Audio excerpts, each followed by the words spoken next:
ومن يرغب عن ملة إبراهيم إلا من سفه نفسه ولقد اصطفيناه في الدنيا وإنه في الآخرة لمن الصالحين إذ قال له ربه أسلم قال أسلمت لرب العالمين ووصى بها إبراهيم بنيه ويعقوب يا بني إن الله اصطفى لكم الدين فلا تموتن إلا وأنتم مسلمون. தன்னையே மூடனாக்கி கொண்டவனை தவிர இப்ராஹிம் அலைஹிஸ்ஸலாம் அவர்களின் மார்க்கத்தை புறக்கணிப்பவன் எவன்? நிச்சயமாக நாம் அவரை இந்த உலகில் தேர்ந்தெடுத்துக் கொண்டோம். இன்னும் நிச்சயமாக அவர் மறு உலகத்திலும் நல்லடியார்களோடு இருப்பார். அவருக்கு அவருடைய இரட்சகன் நீ அடிபணி என்று கூறிய போது அனைத்து உலகங்களின் இரட்சகனுக்கு நான் அடிபணிந்தேன் என்று கூறினார். இதனையே இப்ராஹிம் யாக்கூபும் தம்முடைய மைந்தர்களுக்கு அறிவுரை பகர்ந்தனர். என் மைந்தர்களே, நிச்சயமாக அல்லாஹ் உங்களுக்கு இஸ்லாம் என்னும் மார்க்கத்தையே தேர்ந்தெடுத்திருக்கிறார். ஆகவே நீங்கள் இறைவனுக்கு அடிபணிந்து முஸ்லிம்களாகவே அன்றி இறந்து விடாதீர்கள் என்று இப்ராஹிம் அலைஹிஸ்ஸலாம் யாக்கூப் அலைஹிஸ்ஸலாம் அவர்கள் தங்களுடைய பிள்ளைகளுக்கு உபதேசம் செய்ததையும் அல்லாஹ் இங்கே குறிப்பிடுகிறார். நபி இப்ராஹிம் அலைஹிஸ்ஸலாம் அவர்களுக்கு இறைவன் பல்வேறு விதமான கட்டளைகளை பிறப்பித்தார். அவை அனைத்தையும் அவர்கள் சீராக நிறைவேற்றி முடித்தார். அதை அடுத்து அவர்களை இமாமாக தலைவராக இறைவன் ஆக்கினான் என்பது முன்பே விவரிக்கப்பட்டிருக்கிறது.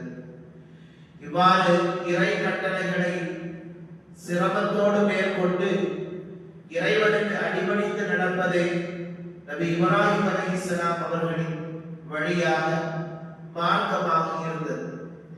படைத்து பராமரிக்கக்கூடிய தலைவனுக்கு அடிபணிந்து நடப்பதே அறிவுடைமையும் ஆகும்.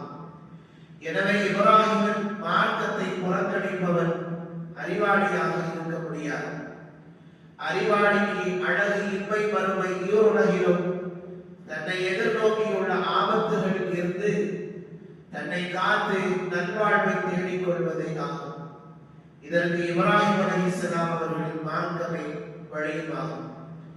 இப்ராஹிம் அலைஹிஸ்ஸலாம் அவர்கள் இறைவனுக்கு அடிபணிந்து நடந்ததால் உலகத்தில் உயர் பதவியை அடைந்தார்கள்.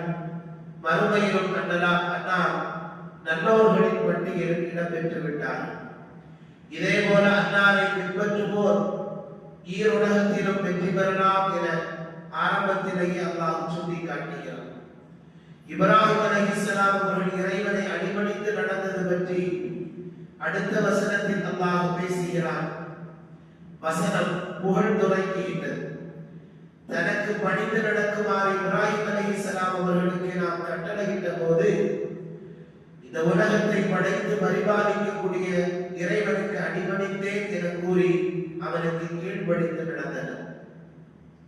அது மட்டுமல்லாமல் அதே வழியில் நடக்குமாறு தங்களுடைய மக்களுக்கும் இப்ராஹிம் அலைஹிஸ்ஸலாம் அவர்களும் நபி யாக்கூப் அலைஹிஸ்ஸலாம் அவர்களும் அறிவுரை பகர்ந்த செய்தியை 3வது வசனத்தில் அல்லாஹ் தெரிவிக்கிறார். இஸ்லாம் ஒன்றே அல்லாஹ்வின் மார்க்கமாகும். முஸ்லிம்களாகவே அன்றி நீங்கள் இறந்து விடாதீர்கள் என தங்களுடைய பிள்ளைகளுக்கு அவர்கள் அறிவுரை பகர்ந்தார்கள். இறப்பு எப்போது வரும் என்று யாராலும் சொல்ல முடியாது. எதிர்பாராத முறையில் இறந்து போவது நேர்ந்து விடலாம். எனவே எல்லா நேரமும் இறைவனுக்கு அடிபணிந்து நடப்பவர் மட்டுமே முஸ்லிமாக மரணிக்க முடியும். இறைவனுக்கு மாறு செய்யக்கூடிய நிலையில் இறப்பு வந்துவிட்டால் இறைவனுக்கு அடிபணியாத நிலையிலேயே உயிர் பிரிய வேண்டிய நிலை உருவாகும். எனவே எல்லா நேரங்களிலும் இறைவனுக்கு அடிபணிந்து முஸ்லிம்களாக வாழ்வதே இவ்வசனத்தினுடைய கருத்துமாகும்.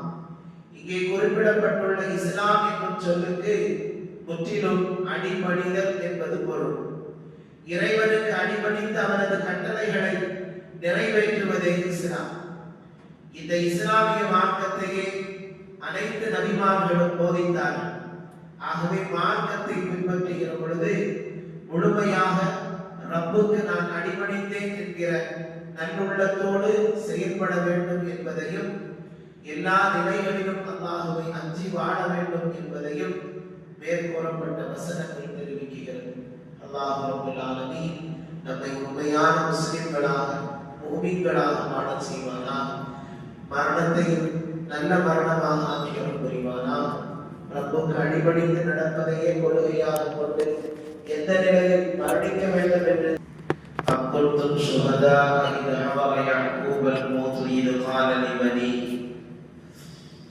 مَا تَعْبُدُونَ مِن بَعْدِي قَالُوا نَعْبُدُ إِلَٰهَكَ وَإِلَٰهَ آبَائِكَ إِبْرَاهِيمَ وَإِسْمَاعِيلَ وَإِسْحَاقَ إِلَٰهًا وَاحِدًا وَنَحْنُ لَهُ مُسْلِمُونَ.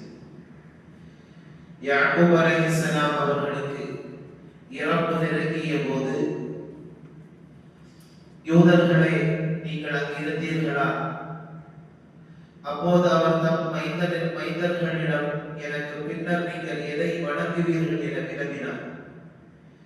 அதற்கு அவர்கள், உங்கள் இறைவனும் உங்கள் மூதாதையர் இப்ராஹிம், இஸ்மாயில், இஸ்ஹாக் அலைஹிஸ்ஸலாத்து வஸ்ஸலாம் ஆகியோரின் இறைவனுமான ஒரே இறைவனை நாங்கள் வணங்குவோம், இன்னும் அவனுக்கே அடிபணிவோம் என்று கூறினார். நபி யாக்கூப் அலைஹிஸ்ஸலாம் அவர்களுக்கு அவர்கள் இறக்கும் தருவாயில் யூத மார்க்கத்தையே பின்பற்றுமாறு தம் மக்களிடம் உபதேசம் செய்தார்கள் என யூதர்கள் சொல்லிக் கொண்டிருந்தார்கள். அப்படி அவர்களுடைய கூற்றுக்கு தவறு என்பதை நிரூபிக்கும் வண்ணமாக அல்லாஹ் ரப்பல் ஆலமீன் இவ்வசனத்தை மறுப்பதாக அமைத்துள்ளார். யாக்கூப் அலைஹிஸ்ஸலாம் இறக்கும் தருவாயில் நீங்கள் என்ன அவருக்கு அருகிலாக இருந்தீர்கள் என்று ஒரு கேள்வியையும் யூதர்களை பார்த்து அல்லாஹ் கேட்கிறார். உண்மையில் அப்பொழுது என்ன நடந்தது என்பதை அல்லாஹ் ரப்பல் ஆலமீன் இந்த வசனத்தின் வழியாக சொல்லி காட்டுகிறான். யாக்கூப் அலைஹிஸ்ஸலாம் அவர்கள் மரண தருவாயில் தம் மக்களை அழைத்து, எனக்கு பின் நீங்கள் எதை வழிபடுவீர்கள் என கேட்டார்கள். அதற்கு அவர்கள் தங்களின் இறைவனும் தங்களின் பாட்டனார் நபி இப்ராஹிம் அலைஹிஸ்ஸலாம் மற்றும் தந்தைகளான நபி இஸ்ஹாக், நபி இஸ்மாயில் அலைஹிஸ்ஸலாம் ஆகியோரின் இறைவனுமான அல்லாஹ்வையே நாங்கள் வழிபடுவோம், அவனது கட்டளைக்கு அடிபணிந்து முஸ்லிம்களாகவே வாழ்வோம் என்று பதிலளித்துள்ளனர். இதுதான் நபி யாக்கூப் அலைஹிஸ்ஸலாம் அவர்கள் இறந்த போது நடந்த உரையாடலாகும். மாறாக இவர்கள் சொல்லுவது போன்று எதுவும் நடக்கவில்லை என்பதை அல்லாஹ் ரப்பல் ஆலமீன் இந்த வசனத்தின் வழியாக உணர்த்துகிறார். யூதர்கள் எல்லா விஷயங்களையும் மாற்றக்கூடியவர்களாகவே இருந்தார்கள் என்கிற செய்தியும் இங்கே அல்லாஹ் குறிப்பிடுகிறார். பொய் புறம்பான செய்திகளை முன்வைத்து அல்லாஹ்வினுடைய வேதத்திற்கு மாற்றமாக நடந்தார்கள் என்பதையும் இங்கே அல்லாஹ் விவரிக்கிறார். மேலும் ரப்பல் ஆலமீன் இந்த வசனத்திலிருந்து பெற்றோர்கள் தங்களுடைய மக்களுக்கு நல்வழி காட்டுவது எவ்வளவு முக்கியமானது என்பதையும் அல்லாஹ் ரப்பல் ஆலமீன் தெரிவிக்கிறார். இறக்கும் தருவாயில் கூட தம் கட்டுக்கு பின்னால் நேரான வழியில் மக்கள் நடக்க வேண்டும் என்பதில் தாய் தந்தையர்கள் அக்கறை காட்ட வேண்டும் என்பதை இந்த வசனம் உணர்த்துகிறது. அவர்கள் வழிகட்டு போய்விடக் கூடாது என்பதில் பெற்றோர்கள் கவனமாக இருக்க வேண்டும் என்பதை இந்த வசனம் உணர்த்துகிறது. தங்களுடைய பிள்ளைகளுக்கு நல்வழி காட்டும் பொறுப்பு பெற்றோர்களுக்கு இருக்கிறது என்பதை இந்த வசனம் உணர்த்துகிறது. தம் மக்களை எல்லா நிலைகளிலும் கண்காணிக்கக்கூடியவர்களாக பெற்றோர்கள் இருக்க வேண்டும் என்பதை இந்த வசனம் உணர்த்துகிறது. தம் மக்களின் உடல் மற்றும் பொருளாதார முன்னேற்றத்திற்காக மட்டும் பாடுபடுகிற பெற்றோர்கள் இது குறித்து சிந்திக்க வேண்டும் என்பதை இங்கே விளக்குகிறது. அவர்களின் நல்லொழுக்க மேம்பாடு குறித்து சற்றும் சிந்திக்காமல் இருப்பது வேதனை அளிக்கக்கூடிய விஷயம் என்பதையும் இங்கே அல்லாஹ் குறிப்பிடுகிறார். நம்பிக்கை கொண்டவர்களை, உங்களையும் உங்கள் குடும்பத்தினரையும் நரக நெருப்பிலிருந்து காப்பாற்றிக் கொள்ளுங்கள் என அல்லாஹ் அழைப்பு விடுக்கிறார். ஆகவே மக்களின் மறுவுலக நல்வாழ்விற்காகவும் முயற்சி செய்வது பெற்றோர்களுடைய தலையாகும்.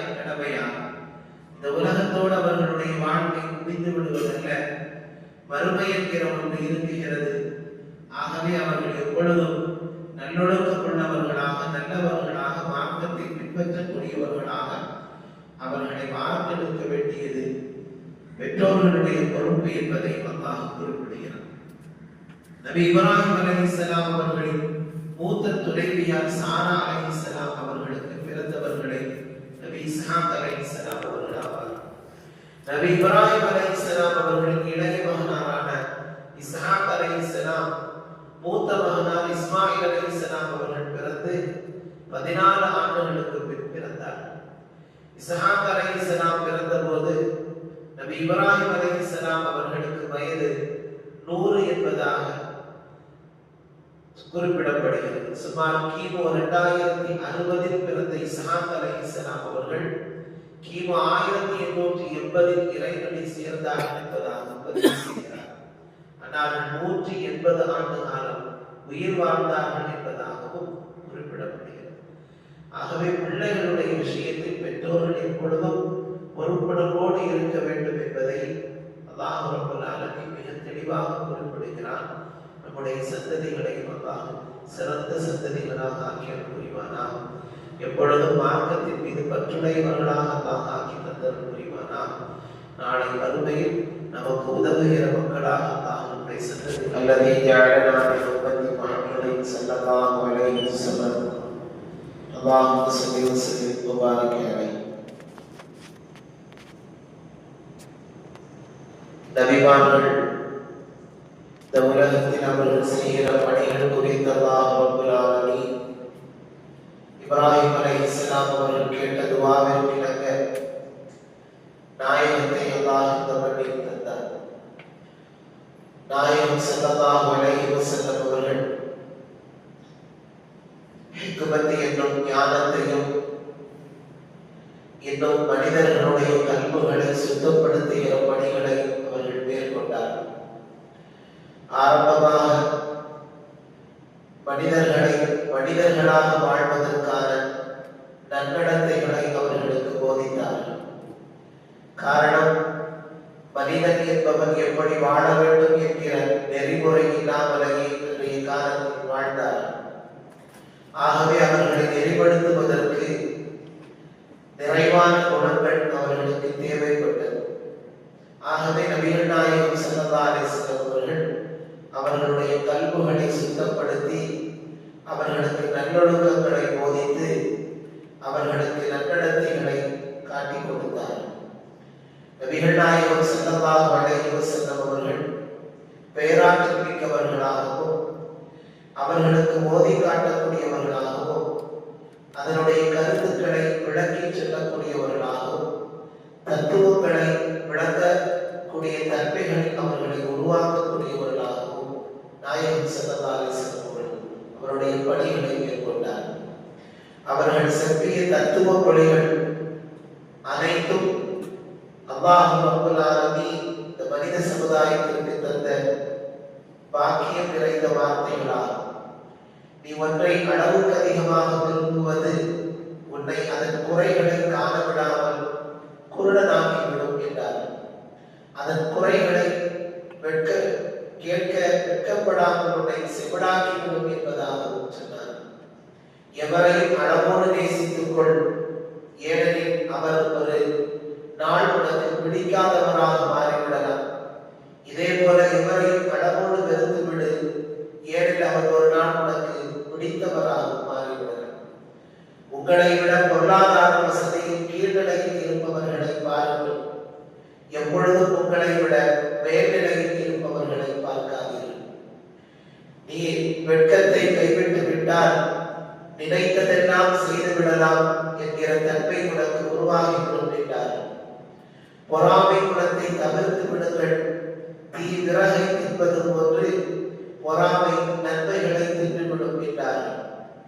நீங்கள் ஒருவருக்கொருவர் அர்ப்பணிப்பு செய்து கொள்ளுங்கள், அதனால் உங்களுக்கு மத்தியில் பரஸ்பரம் அன்பு அதிகமாகும் என்றார். எவர் மனிதர்கள் மீது இரக்கம் காட்டவில்லையோ அவன் மீது ரப்பு இரக்கம் காட்டுவதில்லை என்று குறிப்பிட்டார். உடல் வலிமை மிக்கவன் வீரன் அல்ல, கோபத்தை அடக்குபவர் வீரன் என்று குறிப்பிட்டார். பெண்கள் விலாயெலும்புகளினால் படைக்கப்பட்டவர்கள். விலாயெலும்புகள் மிக கோணலானது, மேற்பகுதியில் உள்ளதாகும். அதனை நேராக்க முயன்றால் ஒடிந்துவிடும், அப்படியே விட்டுவிட்டால் கோணலாக நீடிக்கும். பெண்களுக்கு நல்லதை நாடுங்கள் என்று இந்த சமுதாயத்தவருக்கு தேவையான அனைத்து சிறந்த பண்புகளை நபிகள் நாயகம் ஸல்லல்லாஹு அலைஹி வஸல்லம் அவர்கள் போதித்தார். காரணம், அப்படிப்பட்ட போதனை நெறிமுறைகள் தான், அப்படிப்பட்ட செயல்பாடுகள் தான் ஒரு மனிதனை நல்வழிப்படுத்த முடியும் என்ற காரணத்தினால் பெருமானார் ஸல்லல்லாஹு அலைஹி வஸல்லம் அவர்கள் முதலாவது அவர்களுடைய குணங்களை, செயல்பாடுகளை மாற்றினார். மனித இதயங்களில் மண்டி கிடந்த மாக்களை அகற்றி அவற்றை தூய்மைப்படுத்தும் பணியில் அன்னரார் மேற்கொண்டிருந்தார். இது ஒரு முக்கியமான பணி என்பதில் சந்தேகமில்லை. அல்லாஹுவின் அருள் மீது ஆசையை உருவாக்கிய அதே வேளையில் அல்லாஹுவை பற்றிய அச்சத்தையும் அன்னரார் புகட்டி வந்தார். இதனால் பதட்டம் தணிந்து அமைதி ஏற்பட்டதுடன் தீமைகள் ஒழிய வழியும் பிறந்தது, இதயங்களும் தூய்மை அடைந்தன. இதற்கு எடுத்துக்காட்டாக நபித்தோழர் ஹன்தலா ரலியல்லாஹு தஆலா அவருடைய நிகழ்ச்சியை குறிப்பிடலாம். அவர் ஒருமுறை நாயகம் ஸல்லல்லாஹு அலைஹி வஸல்லம் அவர்களின் அவையிலிருந்து வீட்டிற்கு திரும்பினார். பின்னர் வீட்டிலிருந்து அன்னராரிடம் மீண்டும் வந்தார்கள். வழியில் அபூபக்கர் ரலியல்லாஹு தஆலா அவர்கள் சந்தித்து, எப்படி இருக்கிறீர்கள் ஹன்தலா என்று கேட்டார்கள். அப்போது ஹன்தலா ரலியல்லாஹு தஆலா அவர்கள் நயவஞ்சகனாகிவிட்டார் என அவர்களே அவர்களுடைய பெயரை குறிப்பிட்டு இப்படி சொன்னார். சுப்ஹானல்லாஹ், என்ன இப்படி கூறுகிறீர்கள் என்று அபூபக்கர் சித்தீக் ரலியல்லாஹு தஆலா அவர்கள் கேட்டார். அதற்கு நாம் அண்ணல் பெருமானார் ஸல்லல்லாஹு அலைஹி வஸல்லம் அவர்களிடம் இருக்கும்போது சொர்க்கம் நரகம் பற்றி கண்ணால் காண்பது போன்று அண்ணலார் விவரிக்கிறார்கள். அதனால் உள்ளமெல்லாம் பக்குவமடைகிறது. அதே வேளையில் நாம் வீட்டுக்கு சென்று விட்டால் மனைவி மக்களுடன் புறவாடுகிறோம். அதனால் பலவற்றையும் நாம் மறந்து விடுகிறோம் என்று அண்ணலார் கூறினார். அபூபக்கரும் சத்தியமாக நாமும் இந்த நிலையை காண்கிறோம் என்றார். இருவரும் அண்ணலாரிடம் வந்து விரைந்து கூறினார்கள், அண்ணல் பெருமானார் ஸல்லல்லாஹு அலைஹி வஸல்லம் அவர்களே, எங்களுக்கு எப்படிப்பட்ட நிலைகள் ஏற்படுகிறது என்பதால் என்னுடன் இருக்கும் போது அடையும் அதே நிலை நீங்கள் நிலைத்திருந்தால் சாலையிலும் வீட்டிலும் உங்களுக்கு மாணவர்கள் எல்லா நிலைகளிலும் உங்களுக்கு கயிறு பறக்கத்தை ஏற்படுத்துவார்கள். இருப்பினும் ஹன்தலாவை சற்று நேரம் என மும்முறை அண்ணலார் சொன்னார். அதாவது மறுமையின் சிந்தனை சிறிது நேரம், உலகத்தின் சிந்தனை சிறிது நேரம் என்பதுதான் அதனுடைய விளக்கமாகும்.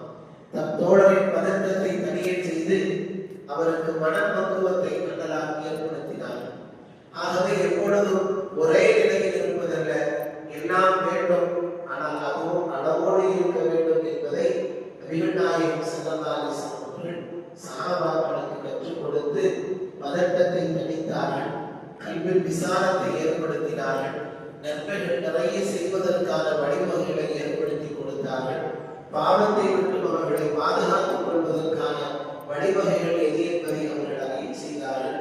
இப்படி மனிதர்களை பக்குவப்படுத்துகிற மாபெரும் பணியை நபிகள் நாயகம் ஸல்லல்லாஹு அலைஹி வஸல்லம் அவர்கள் மேற்கொண்டார்கள். இப்ராஹிம் அலைஹிஸ்ஸலாம் அவர்கள் கேட்ட துஆவின் வெளிப்பாடு என்பதை குர்ஆனுடைய வசனத்தின் வழியாக அல்லாஹ் ரப்பல் ஆலமீன் குறிப்பிடுகிறார். அவர்கள் செய்த துஆவை அல்லாஹ் ஏற்றுக்கொண்டார், எல்லாவற்றையும் அவர்களுக்கு வழங்கினார் என்பதையும் இந்த வசனங்களின் வழியாக அல்லாஹ் குறிப்பிடுகிறார். நபிகள் நாயகம் ஸல்லல்லாஹு அலைஹி வஸல்லம் அவர்கள் நமக்கு காட்டிய உயர்வான வழிகளில் என்றென்றும் வாழுகிற நல்ல தௌஃபீகை அல்லாஹ் எல்லோருக்கும் நசீபாக்கி அருள் புரிவானா. சிறந்த குணங்களுக்கு சொந்தக்காரர்களாக ஆக்கி அருள் புரிவானா.